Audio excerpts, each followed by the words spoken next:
अज्ञानतिमिरान्धस्य ज्ञानाञ्जनशलाकया चक्षुरुन्मीलितं येन तस्मै श्रीगुरुवे नमः।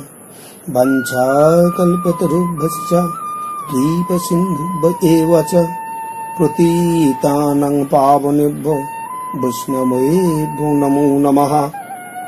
महावीरभिरमं मृगोमधतिलकं कुण्डलाक्रान्तगण्डं खञ्जाङ्खं कम्बुकण्ठं स्मितशुभमुखं साधवे न्यस्तवेणुं श्यामं सन्तं त्रिभङ्गं रविकरवसभूषितं वैजयन्ता वन्दे वृन्दावनस्थं युवतिशतवृन्दितं ब्रह्मा गोपालवेशम्। जयो रूप सनातन भट्ट रघुनाथ श्रीजीव गोपाल भट्ट दास रघुनाथ এই ছয় গোসাইয়ের করি চরণ বন্দন। যাহা হইতে বিঘ্ননাশ অভীষ্ট পূরণ। গুরু কৃষ্ণ বৈষ্ণব এই তিনের শরণ, তিনের শরণে হয় বিঘ্ন বিনাশন। জয় নিতাই, জয় গৌরহরি। আমি অতি অধম এবং এক ক্ষুদ্র এবং অন্তযুক্ত একটি জীব। ভগবান সম্বন্ধীয় কথা বলার মতন এই যোগ্যতা এই ক্ষুদ্র জীবের নেই। ভক্তি রানীর কৃপায়, যদি ভক্তি রানী কৃপা করেন, সেই কৃপা শক্তির গুণে যদি তিনি ভগবান শ্রীকৃষ্ণ সম্বন্ধীয় কোনো কথা বলার যোগ্যতা প্রদান করেন, তবেই এই দেহ ভগবান কৃষ্ণ সম্বন্ধীয় কথা বলিতে পারে। কারণ আমার অনন্ত কোটি ব্রহ্মাণ্ডকে যিনি নিয়ন্ত্রণ করছেন সেই স্বয়ং ভগবান, যার অনন্ত লীলা এবং যিনি অচিন্ত, তাহাকে কি এই অতি ক্ষুদ্র জীবের দ্বারা চিন্তনের মধ্যে কি আনা সম্ভব? তাই রবীন্দ্রনাথ ঠাকুর বলেছেন, সীমার মাঝে অসীম তুমি বাজাও আপন সুর, ভক্তের মধ্যে তোমার প্রকাশ তাই এত মধুর।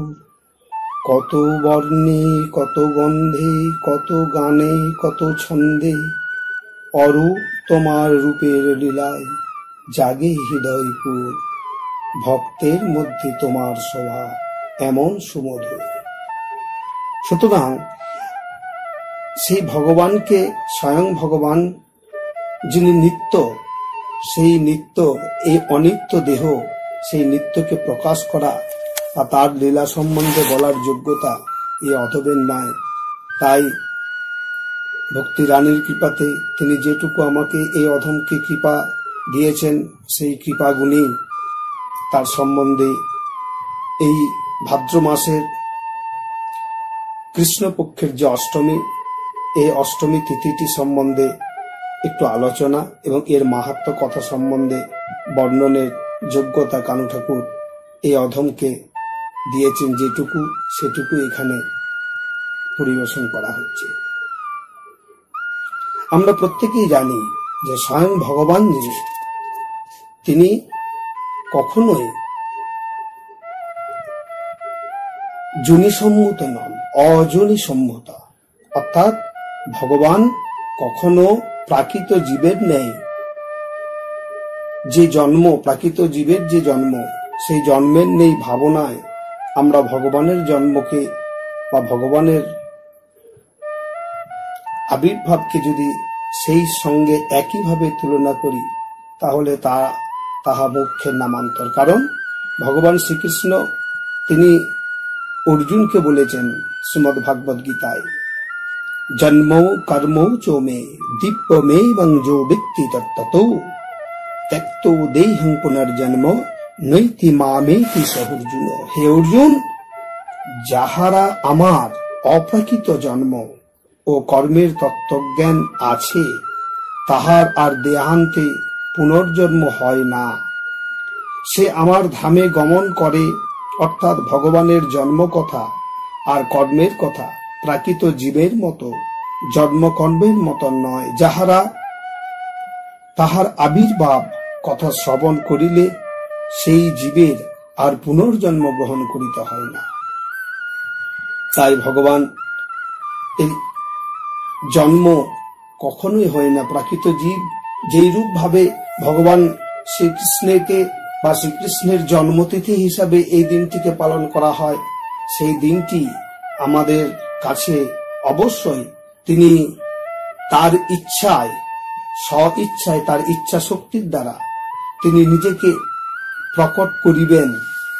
অর্থাৎ তিনি তার যে নিত্য গোলক ধামে যে অপ্রকট ধাম, এই অপ্রকট ধাম এর সর্বশ্রেষ্ঠ ধাম হচ্ছে গোলক। সেই গোলকে ভগবান শ্রীকৃষ্ণ যে রূপে অবস্থান করেন, তিনি কৃপা করেছেন এই কলিযুগের আগে যে দাপর যুগ, ব্রহ্মার একদিনে সহস্র চতুর্যুগ, সহস্র সত্র, ত্রেতা, দাপর এবং কলি, তার অন্তিম অর্থাৎ ৯৮তম চতুর্যুগের দাপরে ভগবান সেই গোলক থেকে এই ব্রজবৃন্দাবনের গোলকে তিনি প্রকটিত করেছেন এই দিনটিতে। তাই এই দিনটিকে আমরা ভগবান কৃষ্ণের প্রকটের দিন বলে গোস্বামী বৈষ্ণব শাস্ত্রকারগণ ব্যাখ্যা করেন।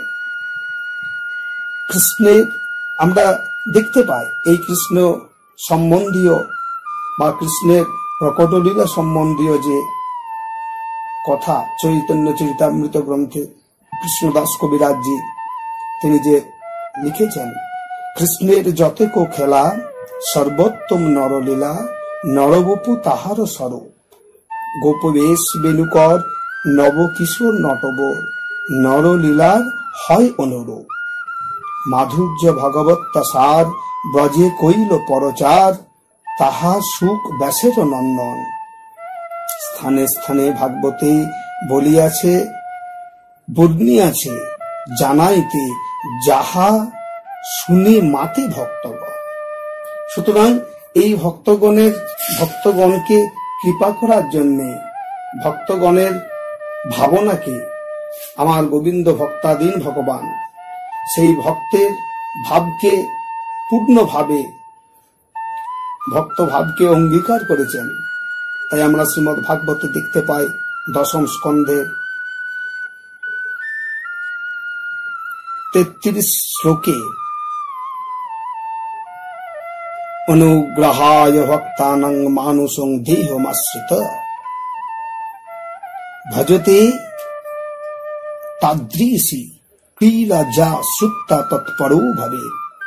এর তাৎপর্য কি না, যে ভক্তগণের প্রতি অনুগ্রহ প্রকাশ করিবার নিমিত্তেই শ্রী ভগবান নরাকার দেহ, অর্থাৎ যাহা ভগবান শ্রীকৃষ্ণের নিত্য রূপ অপ্রকট গোলক ধামের যে রূপে অবস্থান করেন, সেই স্বরূপত দেহ নরাকার দেহই প্রকটিত করিয়া সেই রূপ সর্বচিত্তকর্ষিণী লীলা প্রীতির সহিত সম্পাদন করেন।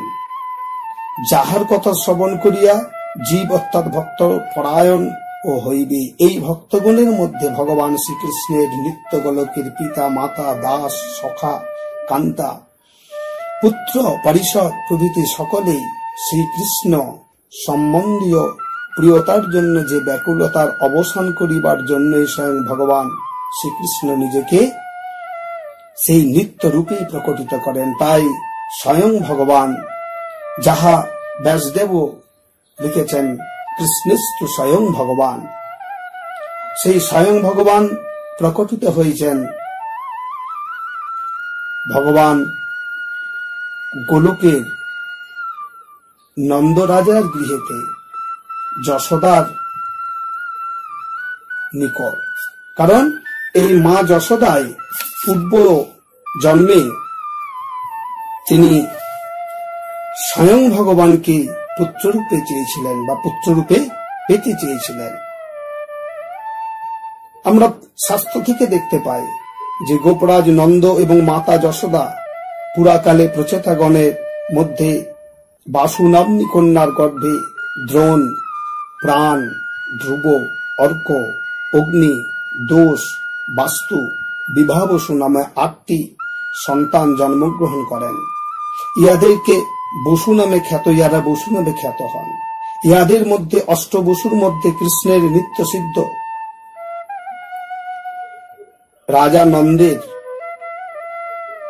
অংশ দ্রোণ শ্রেষ্ঠ, অর্থাৎ এই রাজা নন্দেরই ভগবান শ্রীকৃষ্ণের নিত্য গোলকের পিতা। তাই এই নরারূপ ধরে স্বয়ং ভগবান শ্রীকৃষ্ণ তিনি যশোদার গৃহে নিজেকে প্রকটিত করেন। একমাত্র বাল্যলীলাকে আস্বাদনের জন্যই। আবার শাস্ত্রে দেখা যায় যে যদা যদা হি ধর্মস্য গ্লানির্ভবতু ভারত অভ্যুত্থানম অধর্মস্য তদাত্মানং সৃজাম্যহম পরিত্রাণায় সাধূনাং বিনাশায় চ দুষ্কৃতম ধর্ম সংস্থাপনার্থায় সম্ভবামি যুগে যুগে। যখনই তার সৃষ্ট জগতে ধর্মের ক্ষয় এবং অধর্মের প্রভাব বৃদ্ধি পায়, তখনই এই ধর্মের রক্ষার্থে এবং সাধুদেরকে রক্ষা করার জন্যই ভগবান তিনি তারই অংশসত্তা পরব্রহ্মাধিপতি নারায়ণ তিনি প্রকটিত হন এবং অসুরকে দলন করেন, ধর্ম রক্ষা করেন, সাধুদেরকেও রক্ষা করে থাকেন। তাই আমরা দেখতে পাই শ্রীমদ্ ভাগবতের 10ম স্কন্ধের 1ম অধ্যায় হইতে জানা যায় যে দৈত্য স্বভাব রাজন্যবর্গের অত্যাচারে উৎপীড়িত হইয়া অধিষ্ঠাত্রী দেবী অশ্রুমুখী গাভী রূপ ধারণ করিয়া প্রতিকারের আশায় ব্রহ্মার নিকটে উপনীত হইলেন এবং বলিলেন কি, গৌরে ভূত্তাশ্রুমুখী খিন্না ক্রান্নান্তি করুণাং বিভা উপস্থিতান্তি কে তস্मै ব্যাসনং সমভূচতা। ব্রহ্মায় এই দুর্দশার কথা শুনিয়া ত্রিনয়ন মহাদেবকে এই বার্তা প্রেরণ করলেন এবং ত্রিনয়ন এবং ব্রহ্মা এবং অন্যান্য দেবগণকে সঙ্গে লইয়া ক্ষীরোদ সমুদ্রের তীরে উপনীত হইয়া পুরুষ সূক্তে ক্ষীরোদ সাই নারায়ণের ধ্যান করিতে করিতে সমাধি প্রাপ্ত হইলেন। সমাধি অবস্থায় আকাশবাণীতে ক্ষীরোদশায়ীর কথা শুনিয়া জানিতে পারিলেন যে ধরনের দুর্দশার কথা পূর্বেই ভগবান শ্রীহরি জানিতে পারিয়াছেন। সেই পরমেশ্বর শ্রীহরি স্বীয় কালশক্তির দ্বারা পৃথিবীর ভার হরণের জন্য যতকাল যদুকুলে বিচরণ করিবেন তাবৎ কাল তোমরা ভগবৎ অংশ স্বরূপে পৃথিবীতে আবির্ভূত হইয়া অবস্থান করো।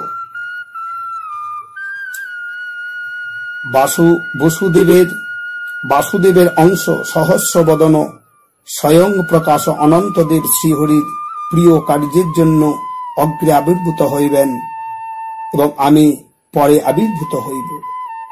অর্থাৎ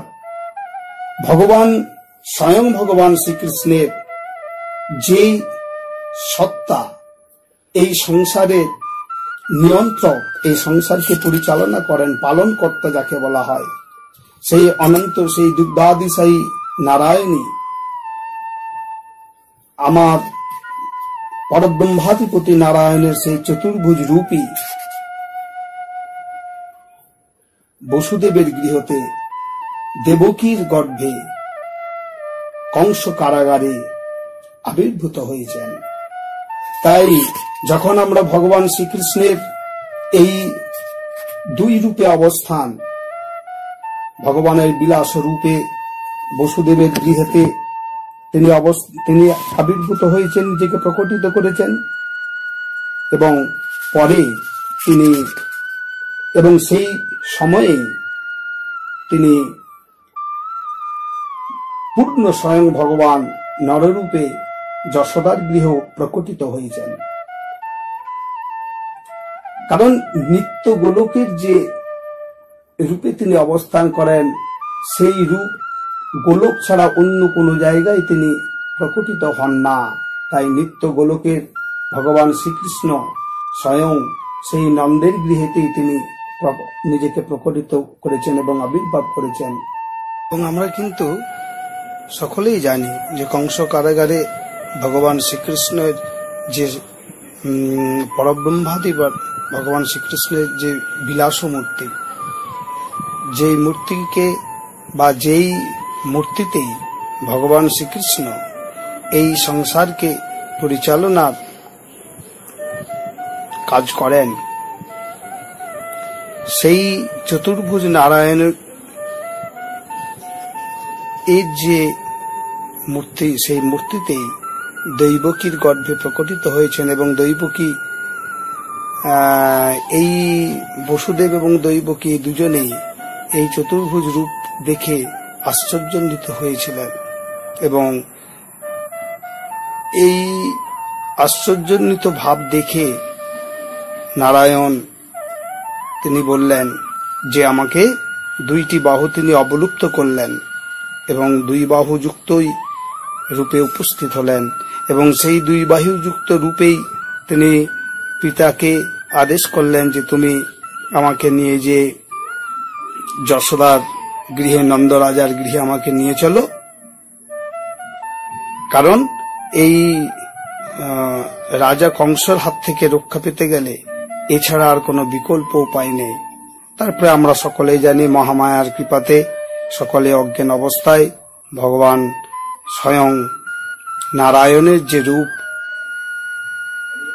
ভগবানের যে নারায়ণের রূপ, সেই নারায়ণ রূপেতে বসুদেবের মাথার উপরে নিয়ে গেলেন এবং সেখানে মা যশোদার গৃহেতে যাবার পরে স্বয়ং ভগবান তিনিও যে সেখানে উপস্থিত ছিলেন সেটা কিন্তু বসুদেব অবলোকন করলেন না। তিনি তার নিজ পুত্রকে রেখে দিয়ে যোগমায়াকে নিয়ে এলেন। সর্বশাস্ত্রে এই বিবরণটাই আমরা শুনতে পাই, কিন্তু যাই হোক, আমরা বৈষ্ণব শাস্ত্র থেকে যে তত্ত্ব আমরা জানতে পেরেছি যে ভগবান শ্রীকৃষ্ণ স্বয়ং রূপে রাজা নন্দের গৃহেতে প্রকটিত হয়েছেন এই চতুর্ভুজ, কারণ শাস্ত্র বলছে যে স্বয়ং ভগবান যখন প্রকটিত হন অন্য ভগবত স্বরূপ সত্তা তার সঙ্গে মিলিত হয়ে যায়।